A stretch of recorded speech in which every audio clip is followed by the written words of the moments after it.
اللہ تبارک و تعالی نے قرآن مجید کے اندر اہل یہود کی بہت ساری غلطیوں کا اور نافرمانیوں کا ذکر فرمایا ہے۔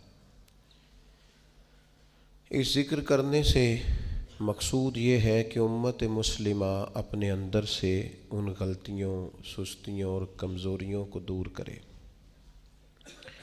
کسی بھی قوم کا تذکرہ قرآن مجید نے جب بھی فرمایا ہے عبرت کے لیے فرمایا ہے۔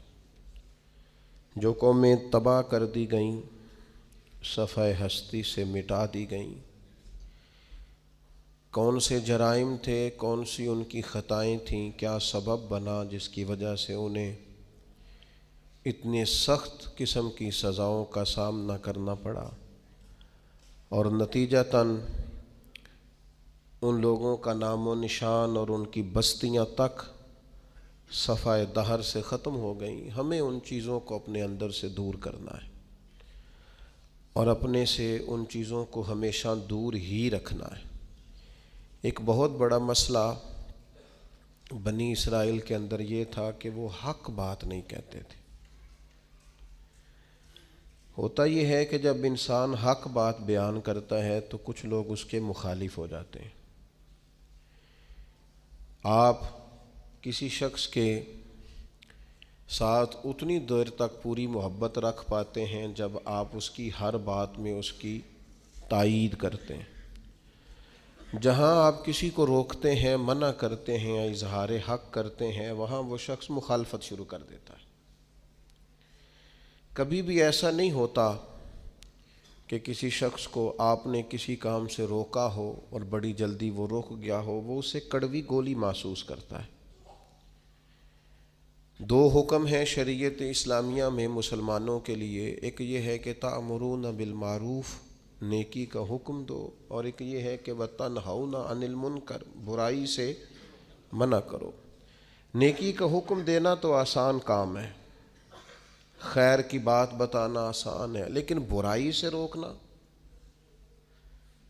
کسی کو یہ کہنا کہ یار تو یہ کام ٹھیک نہیں ہے، غلط ہے، یہ بات کہنا، یہ بڑا مشکل کام ہے۔ ہم کیا کرتے ہیں، ہمیں پوری خبر ہوتی ہے، پورا علم ہوتا ہے کہ یہ آدمی برائی میں مبتلا ہے، اور کوئی ایسی بات نہیں، کوئی مشکل کام نہیں اسے روکنا، صرف اس لیے کہ میرا مخالف ہو جائے گا، میرے بارے میں اپنے دل میں بوجھ پیدا کر لے گا۔ اس ایک چھوٹی سی لالچ کے لیے ہم اتنا بڑا کام چھوڑ دیتے ہیں جس کی وجہ سے اللہ نے امت کو فضیلت والا بنایا۔ اور بعض ایسے لوگ بھی میں نے دیکھے ہیں کہ جن کے بالکل وہ شخص ماتحت ہوتا ہے، ان کا فرما بردار ہوتا ہے، انہیں اپنا بڑا جانتا ہے، اگر وہ انہیں روکیں گے تو وہ بندہ آسانی سے رک جائے گا۔ وہ شاگرد ہے، مرید ہے، بیٹا ہے، ارادت مند ہے، محبت کرتا ہے، آپ اسے کسی بات سے منع کریں گے وہ غصہ بھی نہیں کرے گا، وہ رک جائے گا۔ لیکن وہ جو تھوڑی دیر کے لیے ہمیں محسوس ہوتا ہے نا کہ ہم نے تو زندگی کو مرتب اس طرح کیا ہے کہ بس جی میں وقت گزارنا ہے، اچھا کہہ کے ٹائم گزارنا ہے، اس کا نتیجہ یہ نکلا ہے کہ معاشرے کے اندر کمزوریاں بڑھ گئی ہیں، غلطیاں بڑھ گئیں۔ آپ کسی کو منصب دے دیں وہ خوش ہوتا ہے، لیکن کسی جگہ سے اسے کہیں کہ تو نے پچھلی صفوں میں رہنا ہے، وہ پریشان ہو جاتا ہے۔